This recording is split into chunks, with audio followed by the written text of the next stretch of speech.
Welcome to the Timescales Interviews. I'm Grego, your host, and today I have a very special guest, actor, musician, writer, artist, and more. This right here is none other than the extraordinary Christopher Guard. Hi, Chris, how are you? Hello, Grego. I'm pleased to have discovered that you are Grego and not Gregory necessarily. Anything is fine. You can call me Greg, please. Okay, I'll call you Grr. I'm cool. Thank you. Yeah, nice to you be look here. great. And this interview is being conducted in California and the United Kingdom. And am I correct that you're in England right now? I was when I woke up this morning. I mean, let me just check. Yeah. It's still pretty damp. Yeah, it's pretty cold. We've had a lot of wind today, but no, I am in the UK. Yeah. Okay. Yeah, it's same here today. It's a little bit damp and a little bit cold. We're starting to enter our rainy season in the San Francisco Bay Area. Yeah. Now, everyone, Chris is involved in a brand new audio musical drama where it reunites the cast of Doctor Who's The Greatest Show in the Galaxy for a unique special. And it is called Children of the Circus, and it's available for pre-order from AUK Direct right now. And it's going to be out on December 14th. Chris, are you excited about it? Yeah. Am I excited? Yeah, I kind of am. I don't know how to express excitement sometimes. I mean, I suppose I just go, yeah, 24/7. I'm excited about it, particularly because it just arrived from left field. 9 months ago, Barnaby Eaton Jones, who published my book, my Mad book, about 18 months ago, I just suddenly had this idea. And he sort of become a fan of my music, although I was always principally an actor. I had this other life, and he just heard a load of my songs.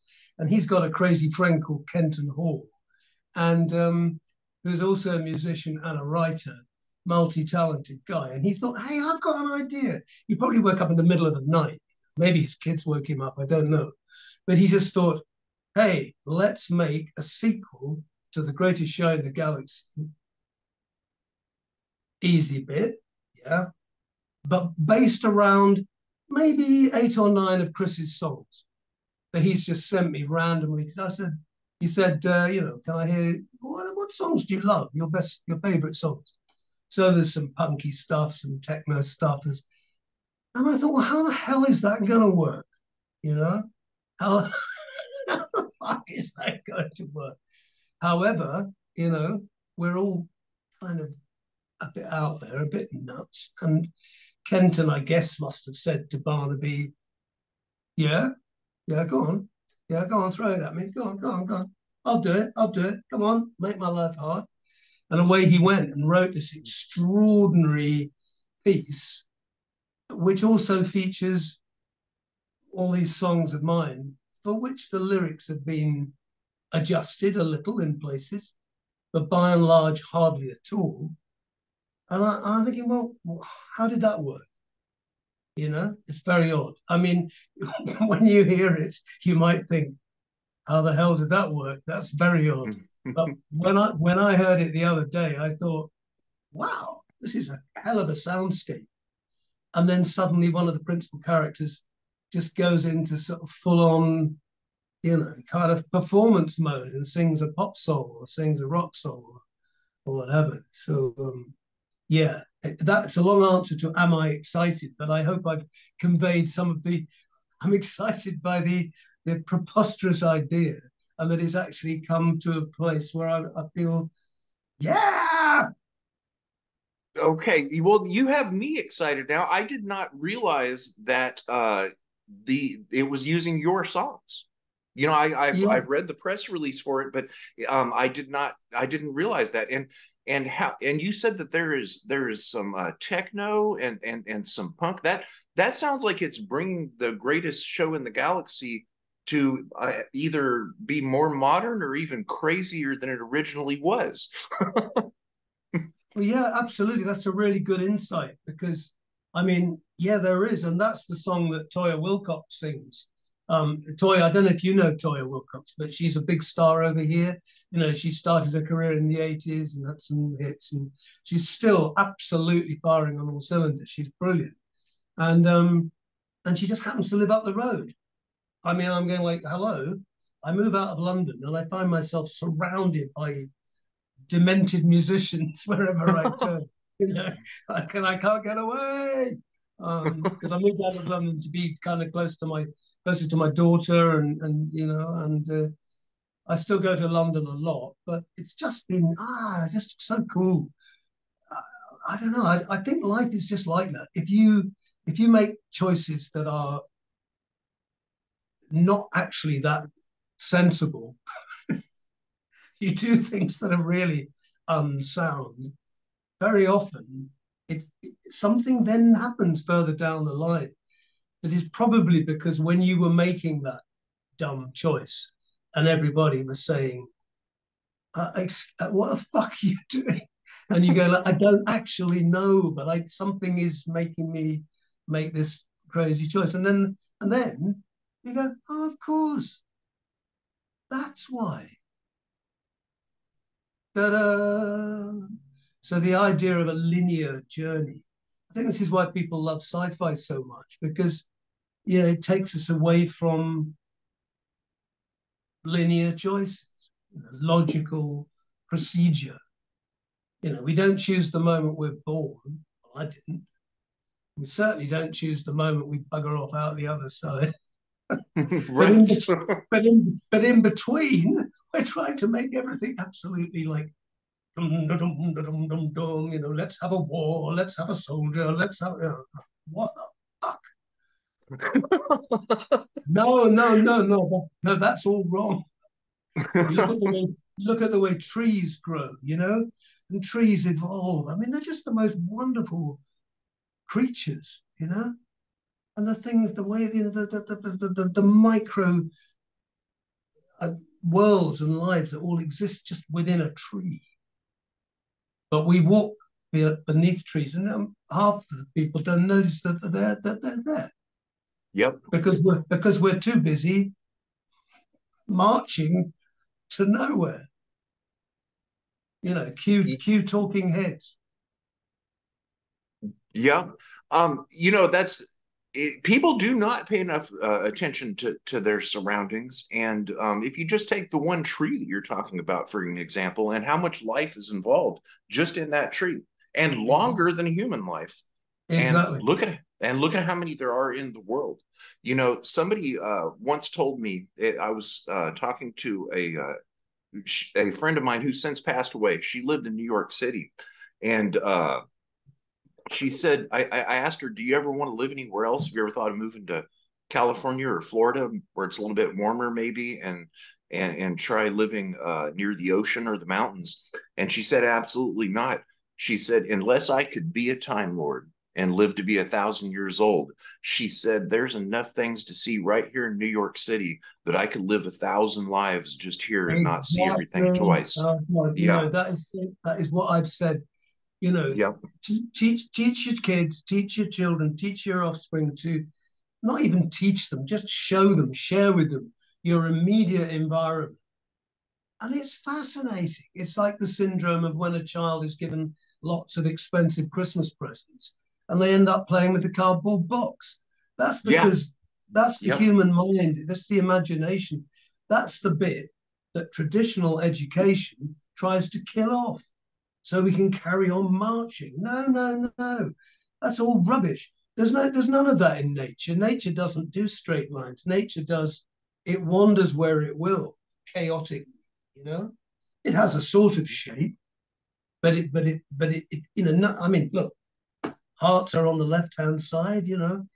None of us look quite symmetrical when we look at us, you know what I mean. It's like Yeah, yeah. I don't know what this obsession is with symmetry. You know, I want to dig deep into Children of the Circus. because Yeah, you've yeah. got me really fascinated by it now. But first, I want people to be able to get to know you, get to know their actor, or get and also get to know their musician. Um, and one thing that stands out to me about looking at this release is that there are some big names in this, yourself included. I mean, Sylvester McCoy. Who hasn't heard of Sylvester McCoy? Sophie Aldred, absolutely wonderful person that I've had the opportunity of interviewing. And then Dee Sadler, Toya Wilcox, Ian Reddington, and more. I mean, how in the world did all of you come together? What was it just meant to be for this to happen? Apparently, a trigger was your music and your writing. Well, I mean, I suppose there's two phases to this, because going right back to the original Greatest Show in the Galaxy, Doctor Who story, which was made right at the end of the 80s, just shortly before the show was taken off air, for quite a long time. And the it was, I think it was the 25th anniversary story. So we had a bigger budget, and I mean, I didn't audition for it because John Nathan Turner, who was the producer at the time, he wanted his, not mates, that's the wrong word. He wanted people who he genuinely felt on a wavelength with. He wanted people who were creatives as well as just actors, you know.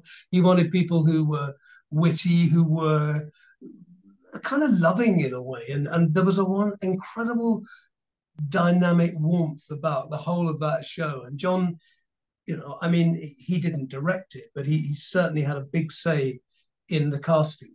And so people like Dee, like me. I mean, Sylvester obviously was already playing Doctor Who, but that was on his watch. And oh God, T.P. McKenna, Jan Samarco, who just young guy who just been playing Adrian Mole, subsequently left the business, but miraculously we managed to get him back for this audio sequel. So look, I'm not answering the question very well, but in the first place, it was an amazing cast of people who had, like Jessica Martin, you know, who's the werewolf creature in it. She's an artist, an actor, a singer, a brilliant mimic. In the early days of answer phones, she left a message on my phone. I couldn't believe it. She managed to impersonate me, which is not that easy. Oh. And I'm going like, what? I don't remember saying that. And then I realized it's Jessica doing this slightly sort of slightly husky, slightly whatever my voice is, you know. And she just left this message. And I'm thinking, oh, you cheeky bloody cow.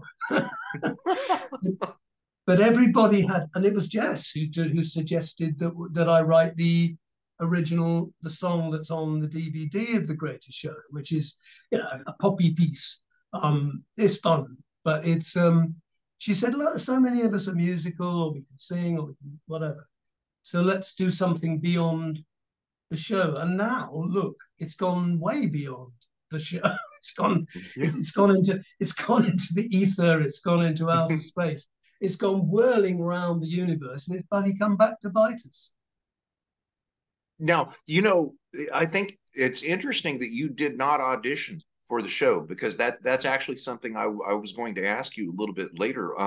So if you didn't audition and John Nathan Turner selected you to play Bellboy in The Greatest Show in the Galaxy, since we didn't have email back in the 1980s, did you get a phone call, or did you get a letter in the mail that said that we want you to be on Doctor Who?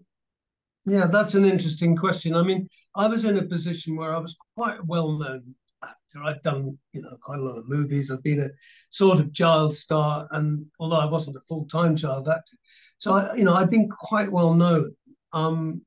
So some of the work I got, you know, occasionally, you see people would just phone up and say, "Oh, would Chris be interested in doing this?" You know, whereas other times, obviously, even if you're Tom Cruise, sometimes you've got to audition simply to satisfy the the producers, or maybe the producers' wives or the producers' wives' children, because they all want to come and watch Tom Cruise being made a fool of. Yeah.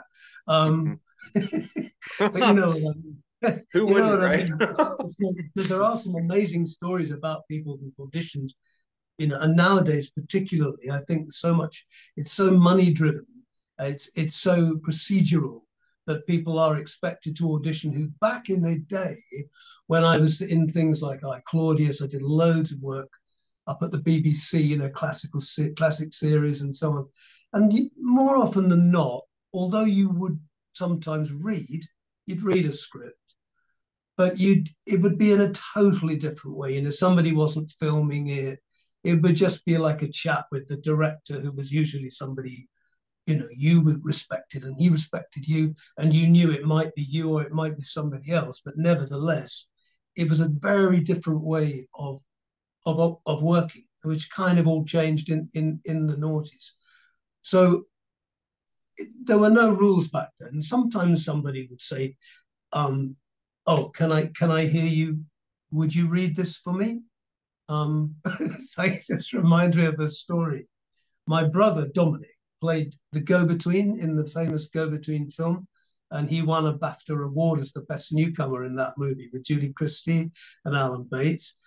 Going way back, Dom was a very reticent actor. He didn't really want to act at all, but Joe Losey and Harold Pinter were so desperate to find the boy they were looking for. They had the stars, they had the weather, they had the budget, and they just couldn't find the boy. And Dom went up, and they said to him, would you read for us? And Dom said, "What, out loud?"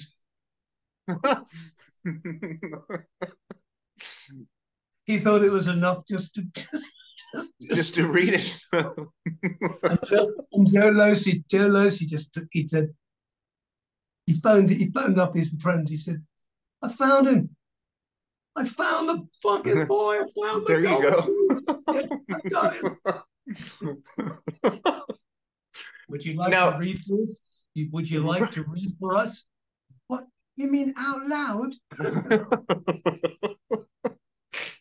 You know, in this getting to know you section, one of the things that I like to ask, as you know, this interview series is basically focused on finding shared traits of people in arts and performing arts that have found success.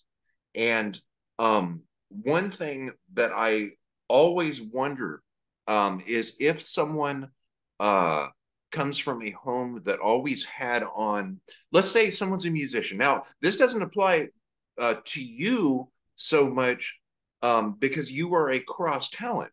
You're in multiple areas of arts and performing arts. But let's say in learning about a musician, I find it interesting to know, did they come from a home where music was on all the time? And were they surrounded by music? Were the parents playing the radio at lunch every day or dinner?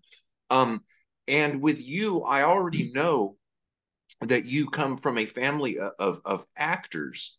And what I'm wondering is, was there direct influence on you from being surrounded by acting to become an actor, or was it something that you decided yourself that I want to be an actor? Well, I was at Latimer Upper School, which has a tradition for acting. People like Alan Rickman, Mel Smith, Hugh Grant were all at Latimer, but it's not an acting school. It's a academic, quite a high achieving school, day school in Hammersmith in London, and that's where I was. I mean, I was the first of that little, you know, there was 4 or 5 of us who went on to become professional actors. But there were Latimer had great school plays, and it had a tradition for drama, but it was not in any way suggesting that people would want to go into that profession, principally, Really? because the idea was that you went to Oxford or Cambridge. I mean, I had a place at Christ Church College, Oxford, which I kept open for 2 years. But I was also working on a movie in Vienna with Elizabeth Taylor, and and it was kind of, it got a bit complicated. So, but going back to how I mean, you know, we'd always because Dad was an actor and a writer, and the house was full of a real mixture of people, you know. Flanders and Swan, you might not have heard of them. They were a very, really well-known kind of witty, typically English musical sort of act, you know. They had shows in the West End. They would come around to our house.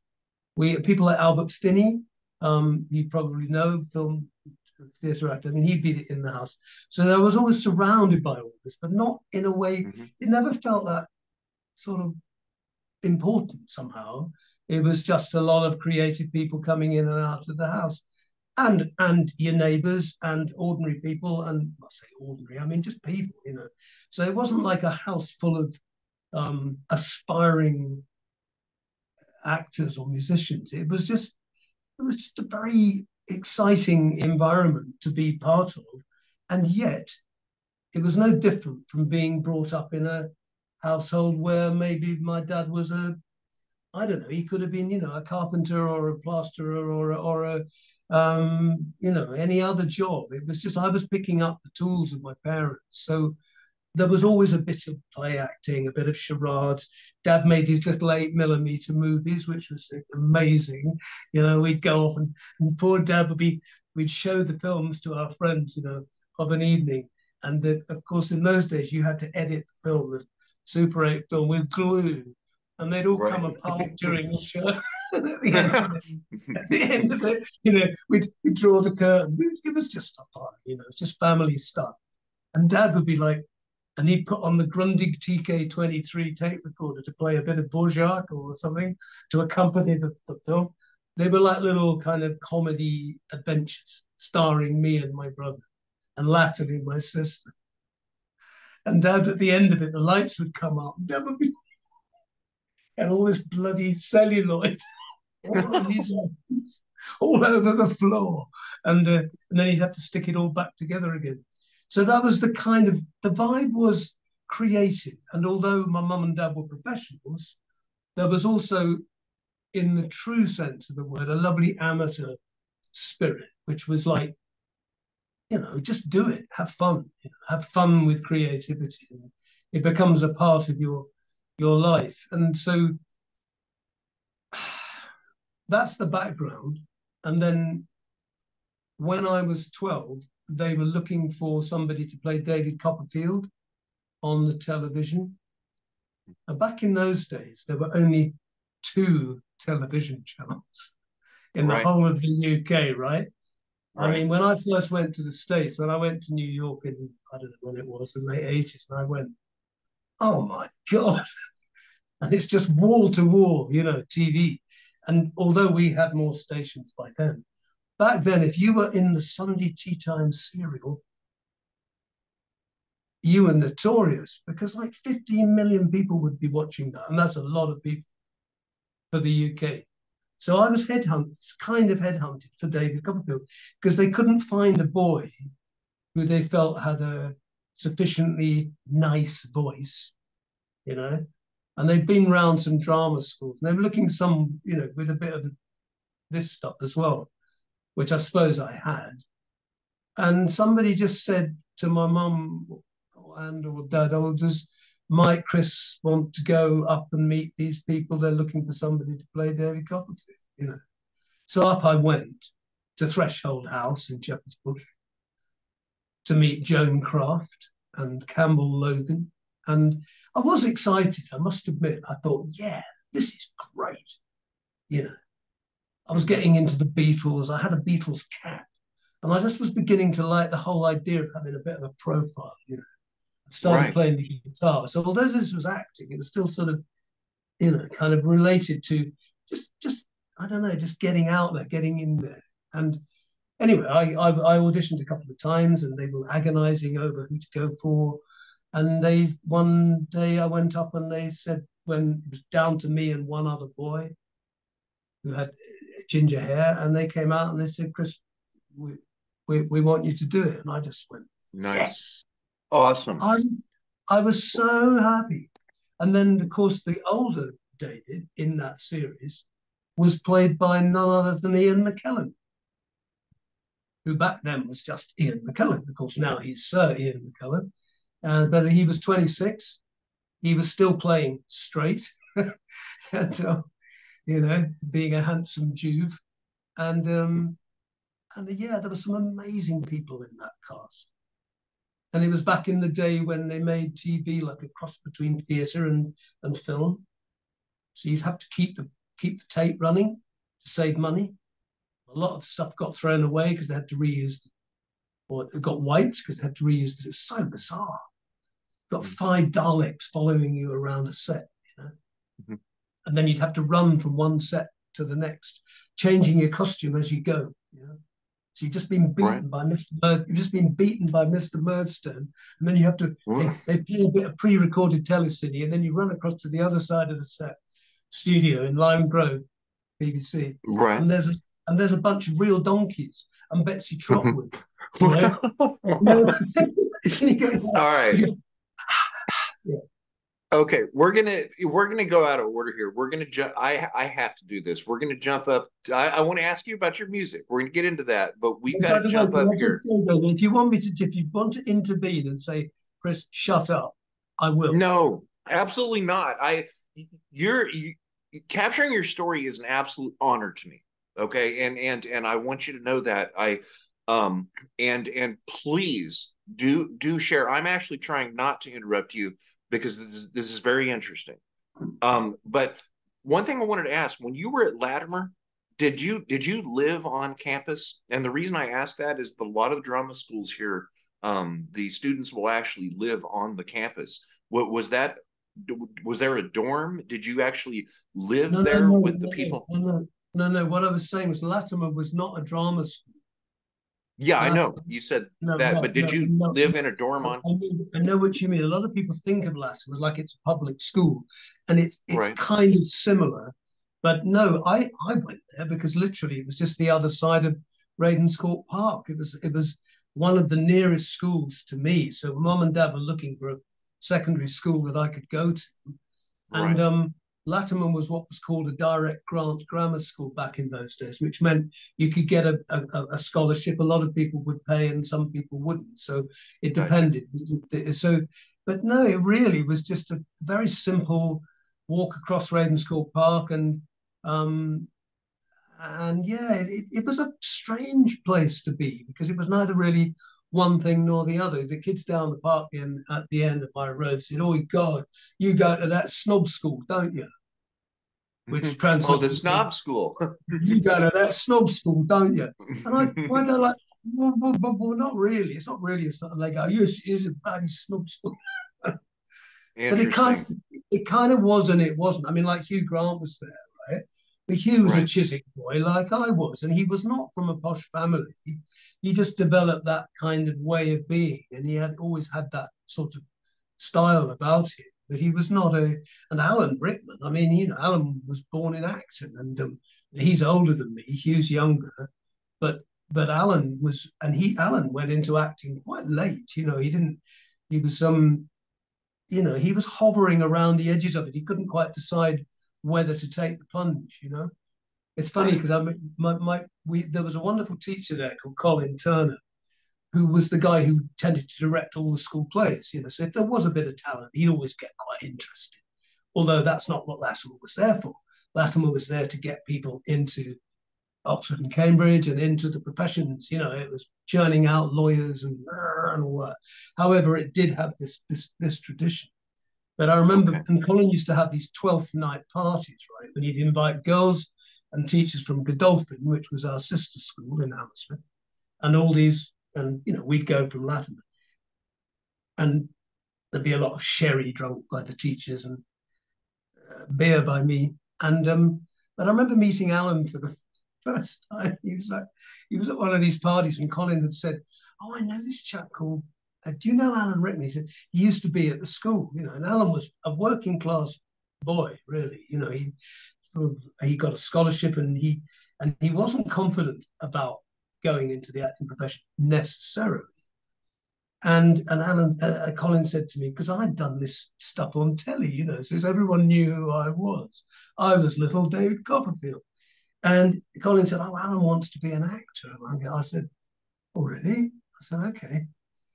And he was standing in the corridor at this party. And of course, he has got a bit of a speech impediment, you know. But, no. you don't notice it. It's, you know, like in his wonderful work. But back then, there was a sort of a problem he had to deal with. It was kind of up here. And he's standing in the corridor. Yeah. Yeah, if you watch him, you can kind of hear it in his voice. But it's something which he totally manages and makes his voice rather beautiful. But back then, and he was standing in the hall, and he was quite drunk, and we had a bit of a chat and a laugh, and I'm thinking to myself, he wants to be an actor? No way. more fool me. And then he was like, I was in a musical production of Tom Brown's School Days in the West End of London when I was 19, between school and uni, or trying to make up my mind what I wanted to do. And Alan was stitching up the boys' costumes in the costume department of the Cambridge Theatre, you know, because he hadn't made up his mind what he wanted to do. And he went really? And he went quite late, but I think that was brilliant.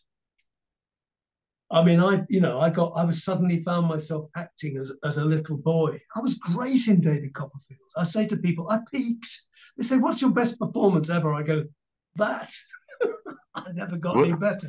You know, I was giving this very honest sort of method acting kind of performance. But Alan, I think it was wonderful that he waited such a long time till he was really ready, you know, to start making these inroads into acting. And of course, as soon as he did a couple of things on telly and on stage, and people are going, okay. And then the rest is, as they say, history. But Latimer was a strange, it still is in a way. It's a you can't really define it. Okay. I talk about it a lot in my book, and I'm not entirely complimentary, you know, because I'm trying to tell it how it was. And for me, once I'd played David Copperfield, I was a bit shocked, because I seriously, when I was doing that job, I didn't for a moment think that anybody would have seen it. I don't know what I thought. And I sort of suddenly it's been on the Sunday tea time the day before, and I walk into school on a Monday morning thinking, you know, just like I know a few teachers and I've got a few mates, and suddenly everyone's going like, "Oi, Coppernog, oi, you know, are you queer?" and all this kind of shit. How much money did you get? And I'm going like, "Oh, no, get me out of here." Microcosm of fame, you know. And even the bloody teachers would say to me, you know, I go like, no, please don't say that. They'd say, "You're not at the BBC now, guard." No, please don't say that. That's not funny. That's a really bad joke, you know. So someone would just call you by your last name as Guard. Oh, at Latimer, everybody was it was all surnames, yeah. What, are you serious? So you would say Rickman for Alan Rickman? They would just Alan was of course Alan was Rickman. Now here's the thing. This is an example of how schooling is, right? We're talking about schooling being, you know, all about memory, longitudinal, procedural. When I first went to the preparatory department of Latimer, which is you go there when you're 9, but that's another thing. Anyway, we went in there, and I've been at an ordinary state school, like a very ordinary, you know, everyone went to their local school. And then I went to Latimer, which was all boys. You had to wear house shoes. It was all a bit, you know. And I'm like, "Oh, where am I?" Although it was only up the road, thank God. It wasn't like I'd been sent away. At least I could go home in the afternoon. And there was a couple of guys who still, you know, like to go, on your arse, which was not terribly nice. But I can still remember we had to learn our form list, okay? So there were 30 boys in 1BW, which was the first class I was in. And we had to learn the form list in alphabetical order, okay?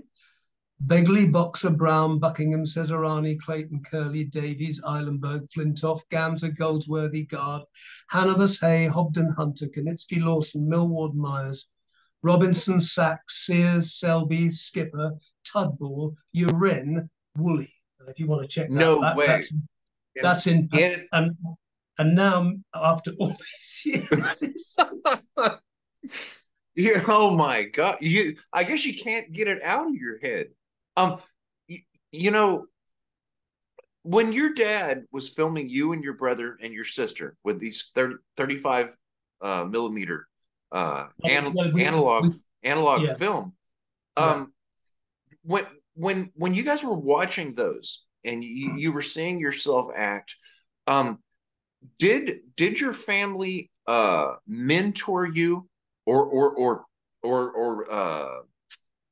prod you into a certain direction by saying, hey Chris, I'm assuming they didn't call you guard, but by saying, hey Chris, you are really good at acting, and or did it go beyond that where your parents said you're going to Letterman?